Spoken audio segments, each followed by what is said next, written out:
You don't truly know how far you've come until you've put yourself to the test. And this week, it's time to prove it. Welcome to the Potential Project. All right, guys, welcome back to another episode of the Potential Project. I'm your host, Sean Calhoun. And if you're here, it's because you're ready to reduce stress, burn stubborn fat, and get your body working with you instead of against you. On this podcast, we're all about simple, no BS strategies for fitness, nutrition, and lifestyle. This way, you can feel strong, confident, and in control. I'll give you the tools, mindset shifts, and habits to help you look and feel your best without spending hours in the gym or stressing over every single meal. Now let's get into it. So as promised, guys, we've been talking about the focus of the week for our 6-week challenge, 1 week here at a time. Now, don't worry. If you're not a member, if you don't live near the studio and you're listening in, all of these topics, all of these things that we're going to be talking about on the show in general are going to apply to your health journey and your fitness results, and ways that you can implement it into your own lives. You see, I believe that living healthy and building your fitness and just training in general applies to all areas of life, which is amazing because when you get into the habit of working out and you can see some results and you can step back and learn from it, well, then you can see, oh, wow, I use this in the gym to lose a couple pounds or be more consistent or push through adversity. I can apply that to other areas of my life. So that's why I love fitness so much, because it has a direct correlation with success in all areas of life. So the topic we're talking about this week is benchmark week. Now, if you've been following along, you know that we're doing a 6-week challenge here at the studio, and each week has had a different focus, typically some fundamental things when it comes to improving your health. Now, this week isn't so much as like a fundamental thing that you can focus on a day-to-day basis, but it is important in fitness, in health, and in life. And for benchmark week in the studio and in the challenge, we're going to be testing our strength, our endurance, and our skills, and measuring that up against efforts that we've done in the past. Because guess what? We work out frequently. We do it on a multiple time a week basis. We want to see how far we've come. We want to see if we're improving and using those measurements to make adjustments and improvements into the future. Now, the reason why this matters is because if we're not growing, we're dying, right? We've heard that phrase before, but it's true. So growth comes from measuring progress. This way, two things happen. You know where you're at and you know if you are getting better. And by having some data associated with it, we are removing emotion out of the equation. You see, in life, a lot of times we make decisions based on how we feel. And then we are left uncertain on that decision, and that causes anxiety.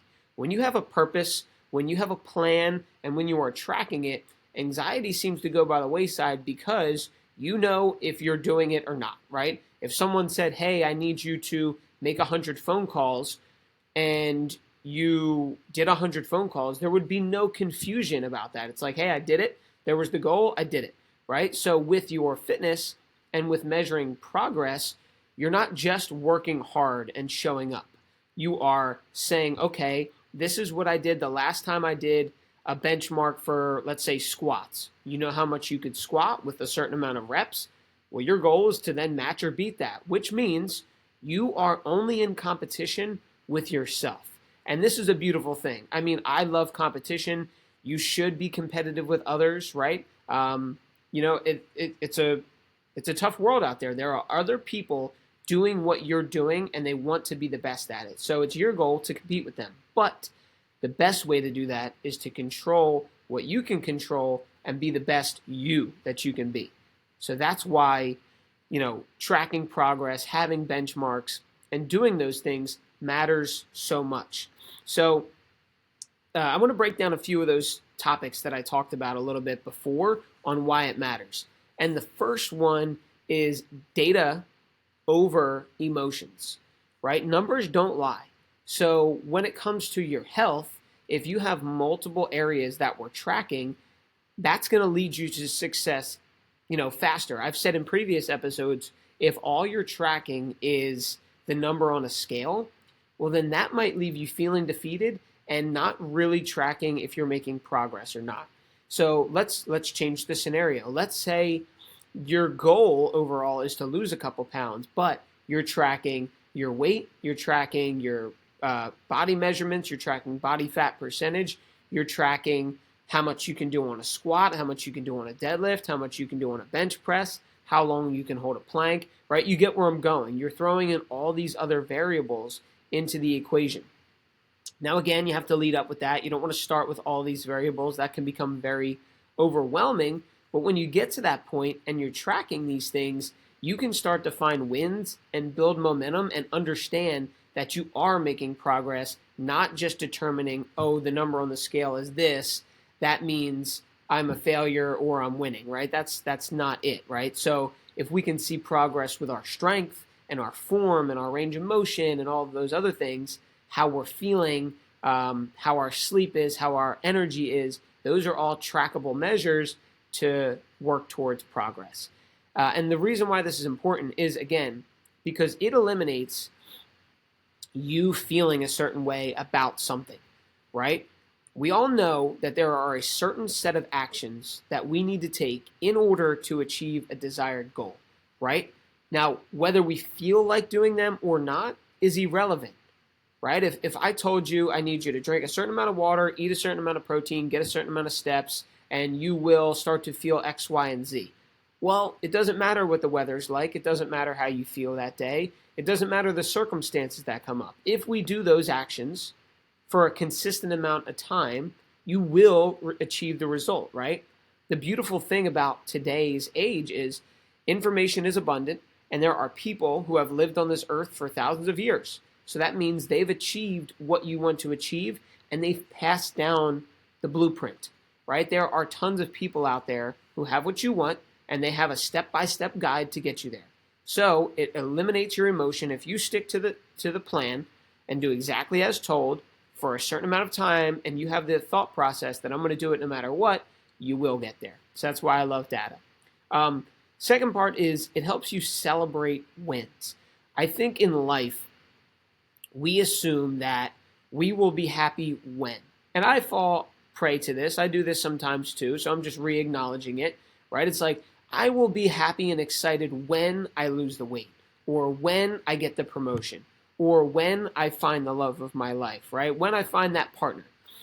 That is not true, right? Yes, you might be excited for a short amount of time when you achieve that goal, but life gets hard. It might take longer than you think it might take.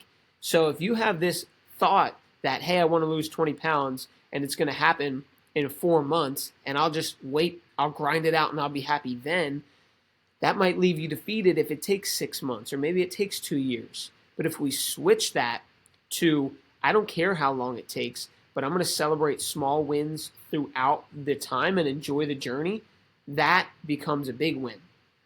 And you've heard this before, right? The transformation is in the journey. The joy is in the journey. And it's annoying, but it's true, right? Like, if your goal is to be healthy, I always say this, your goal is to be healthy until you die, right? Don't you want to age gracefully and be able to walk and have a higher quality of life? If that's the case, then why are we in a rush to do it in a couple weeks, right? I know that, we've had this terrible feeling inside, maybe about the way we look at ourselves or the way it's affecting us, and you just want that to be over with. I get it. But if we switch the script to, here's the plan, here's the things that I'm going to do on a week-to-week basis that are data-driven and take the emotion out of it, well then if I achieve that, then let's create some wins and let's create some celebrations in a smaller time horizon, week to week, day to day. And that's why I love to journal, right? Every night when I sit down, I'll write down 3 wins that I had from the day. They might seem small in the grand scheme of things, but I'm training myself to find wins and find positive momentum so that each day I get a little bit of celebration rather than waiting months or years down the road when that time comes and then I'll be happy. It doesn't work that way, right? The next thing is identifying weaknesses. This happens a lot with sports where you'll see football players and they watch their game tape, right? Tom Brady is notorious for being very good at analyzing his game tape. And athletes do this all the time. Where the game happened, they'll sit back down and they'll review. Oh, I made a misstep there. That guy wasn't blocking. Oh, I could have thrown it to him, right? you're looking at the game through the mistakes that you made and through the good things that you did and analyzing that for performance the next time. If you're in sales, maybe you record your sales calls so that you can go back and listen to them and say, oh man, I said too many times, or I didn't seem like I had high energy when I was talking to the person. And you can analyze these things and make improvements for the next call, which is incredible, right?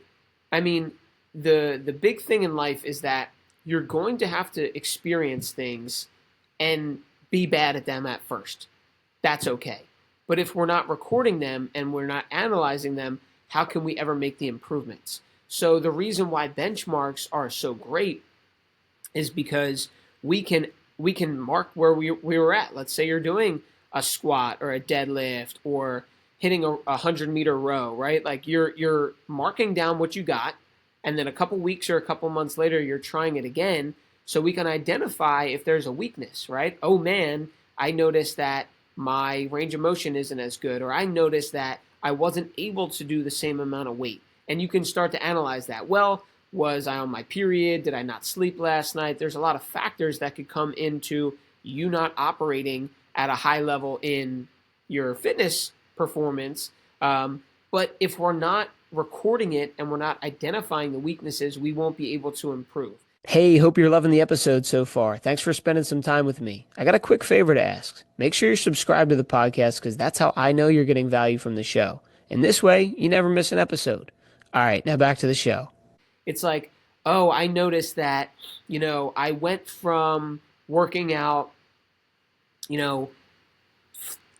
7 days a week or 5 days a week, and now I'm only doing 1 day a week, and my strength diminished, right? Well, maybe that's a variable that you can adjust. But if we don't identify those weaknesses, and if we don't keep track of it, it's going to be hard to identify the weaknesses and make the corrections necessary. So back to the sports analogy, or let's do the sales call analogy.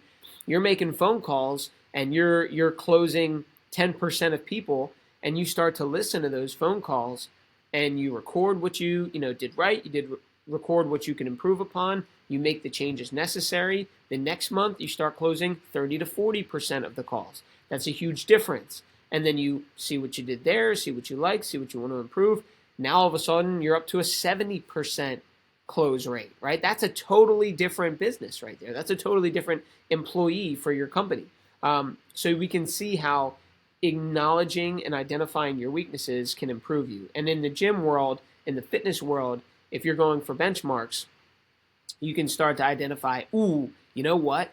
My hips are very tight, so I can't do squats that well, and I fatigue really early. So over the course of the next couple weeks, you start foam rolling and stretching and getting some mobility to your hips, working on your range of motion. And then the next time you go do that goblet squat, you're like, wow, not only did I get deeper into the squat, I had more engagement in the proper muscles, and I was able to lift heavier and not feel like I was going to, hurt my back. And that right there is a huge, huge win. And then the last part I wanted to talk about as far as why they're so important is that it reinforces consistency, right? We know that progress happens over time.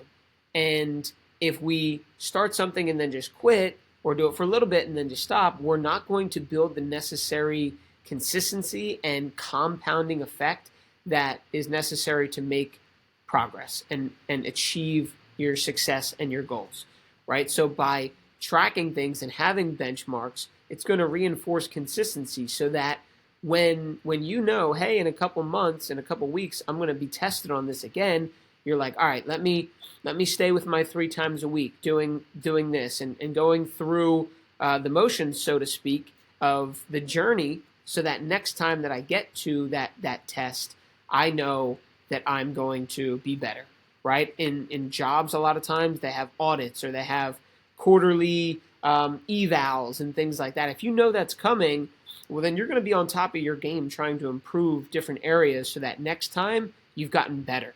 Right? You don't want to stay stagnant or get worse. You want to get better every single time. So that's why benchmarks are huge.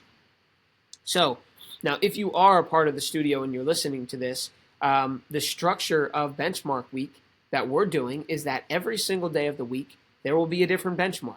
Some of these will be strength specific. Some of them will be endurance specific. But either way, you're going to be put to the test of what you can do. So on Monday, the day before this, we did a 100-meter row benchmark. That's more of like, not necessarily endurance, it's more of like a sprint, but it's a cardiovascular challenge, right?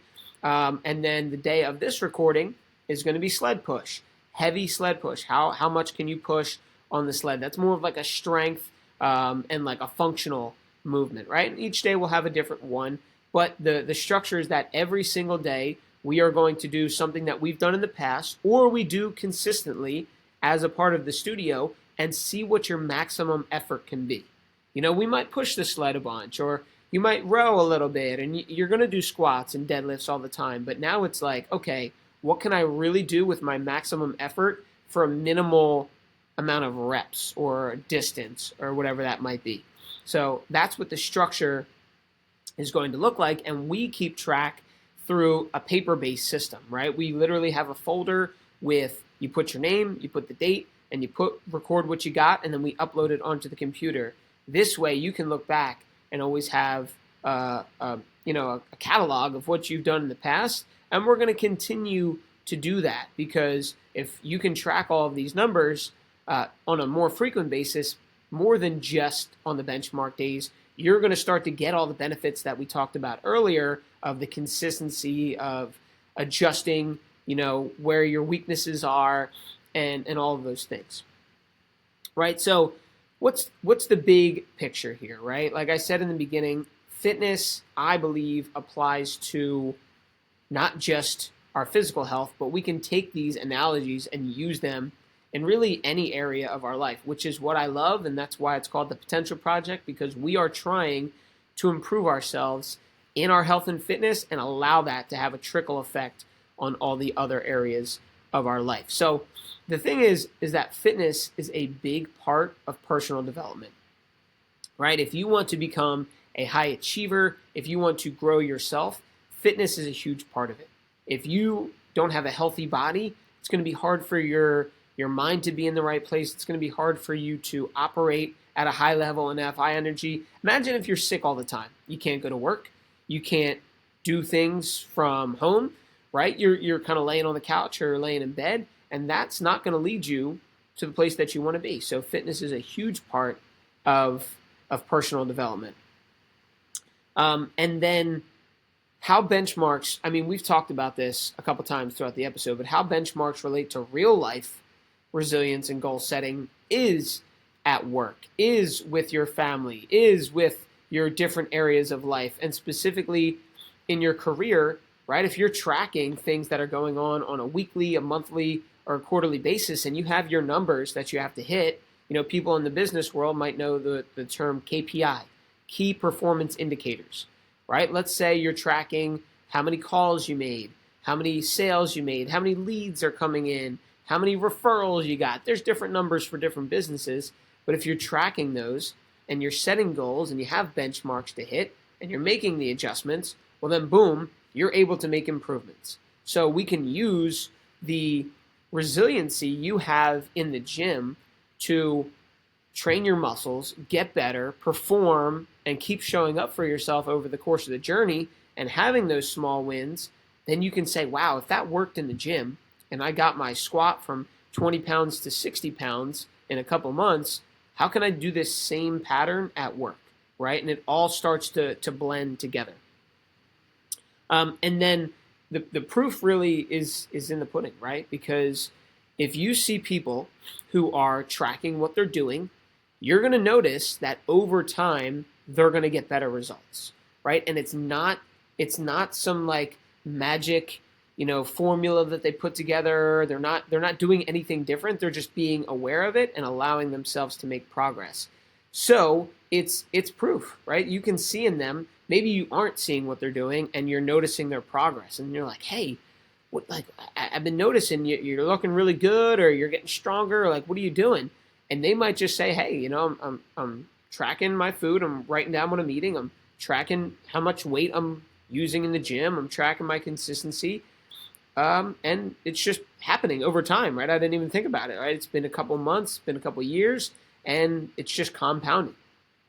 So that's why it's visual proof. You can see that at work. You're seeing people level up and get promotions and make more money or whatever it is.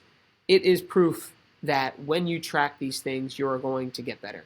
And back to the quarterback analogy with Tom Brady. I mean, he's one of the best athletes of all time. He's won 7 Super Bowls, and he's not necessary. I mean, he's very talented, but it's not like he's the best by a million miles. He's just a student of the game, and he was able to look at his flaws and stay focused and just do it for the long haul. So I challenge you guys, if you're listening to this, to track your progress this week, right? If you want to take some things, some action items from the talk here, is that you got to start to make some type of step towards tracking. Now, if you're in the studio, of course, we're going to track your benchmarks. You're going to do that already. But find one thing that you can track for your progress. A big thing that I like to tell people to track was a couple weeks ago is your steps. How many steps are you getting every single day? You can track that on a watch, on your phone, on a little step counter. That's something that you can do that's low barrier and it's not overwhelming. And then I'm just going to acknowledge you guys and encourage you to take each day as another opportunity to win and get better, right? Every day you wake up, you have to pay your dues. You have to come at it from an approach of the past is the past. How can I be better today? And keep moving forward. So if you're doing this, share some wins, right? On Instagram, you can message me or you can post it and tag me. Like, share your wins. I want to see you guys acknowledging yourself on that day-to-day or week-to-week or month-to-month basis. However frequently you want to acknowledge yourself, you have to create some wins and build some momentum. So until next time, guys, I hope you have a great week and go crush it. Hey, thanks for spending some time with me on today's episode. I hope you got a ton of value from it. If we're not connected on Instagram yet, let's change that. Hit me up at Sean Calhoun _. That's SEAN Calhoun _. Shoot me a DM. Let me know what you think of the show or if you got any questions about how to level up your health. I'd love to hear from you. Thanks for tuning in. I'll see you on the next episode.